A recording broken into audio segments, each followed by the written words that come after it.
Hey, beautiful people. I'm coming to you from paradise. I promise you it's incredible here today. Um, story. The story that begins 15 years ago. I was a work-at-home mom. I had made a vow to be a work-at-home mom to raise my children. And things got rocky. My then husband lost his job and I had to find work. And so I did. I found work here in Florida as a high school teacher. So I stepped right into the classroom. It was 2006.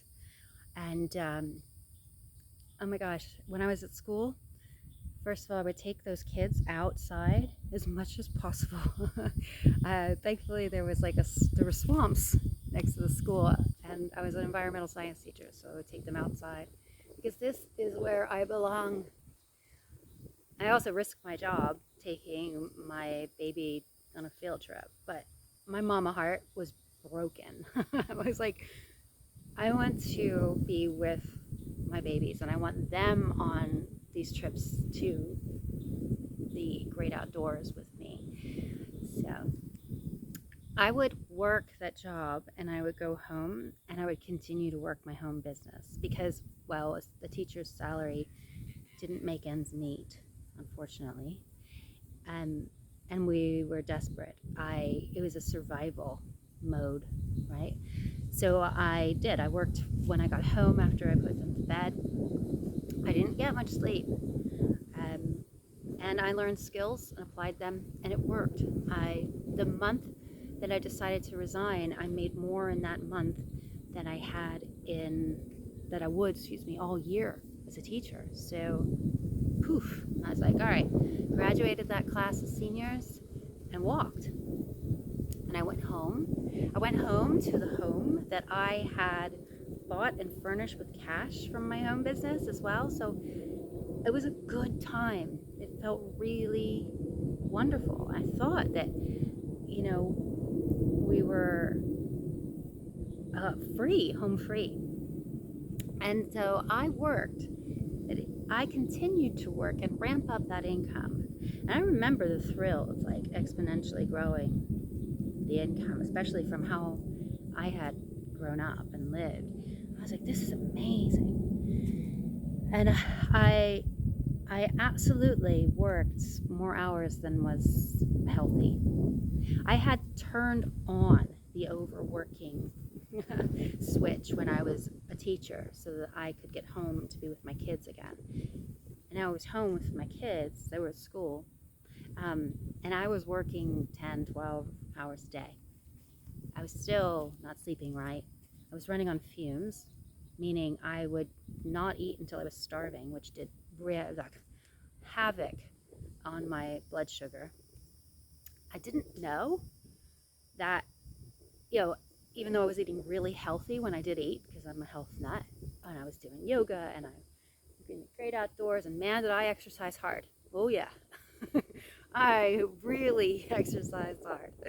I didn't know that I was actually pushing my body past limits that it was not going to be able to sustain. I thought that if you eat well, exercise, meditate, yoga, etc., that was it.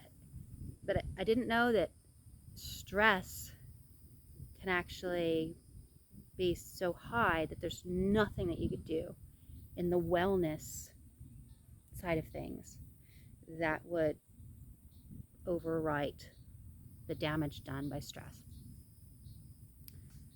And so even though I was making more than enough money, there was a time when I could have not worked at all for a year and probably would have been freaking fine.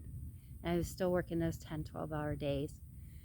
I found myself starting to what I now understand to be the first symptoms. I had insomnia.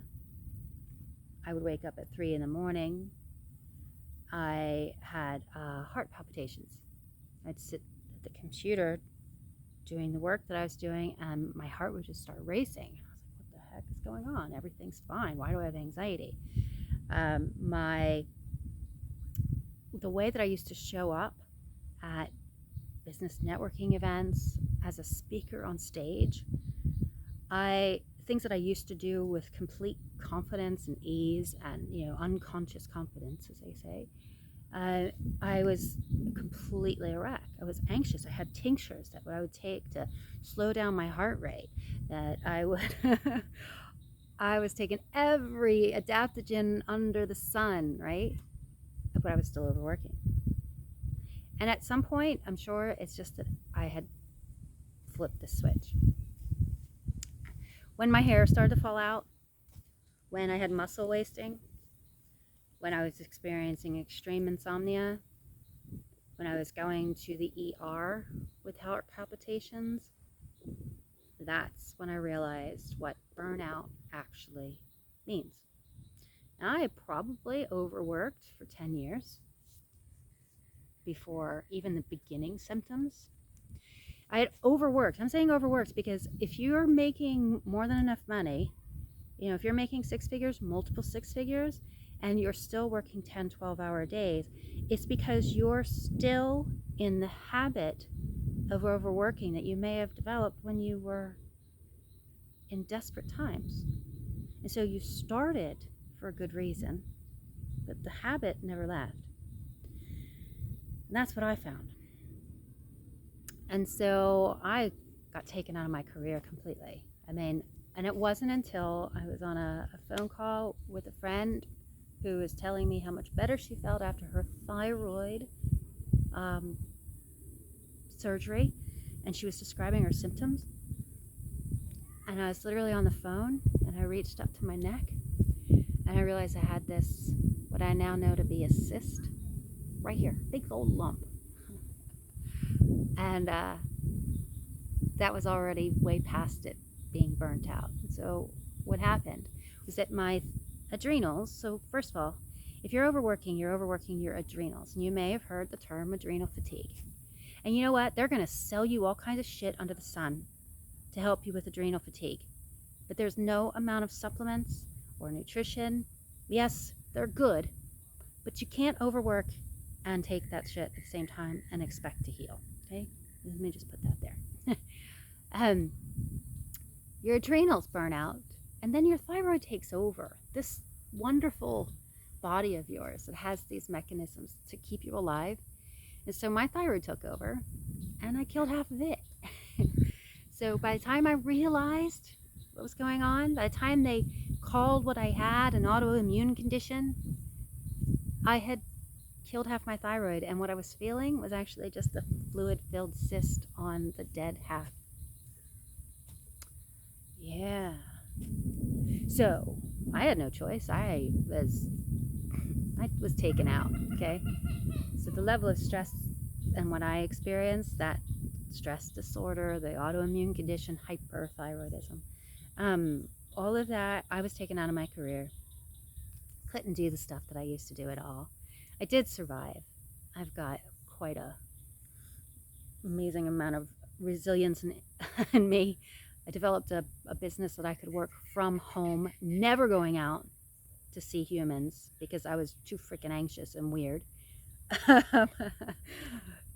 So I survived. I worked from home, and I got myself better. I got myself better with a whole lot of internal work to release myself from the habits of overworking. The habits of overworking that literally just about killed me.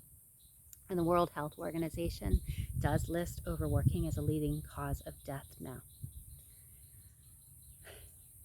So yeah, that's my story.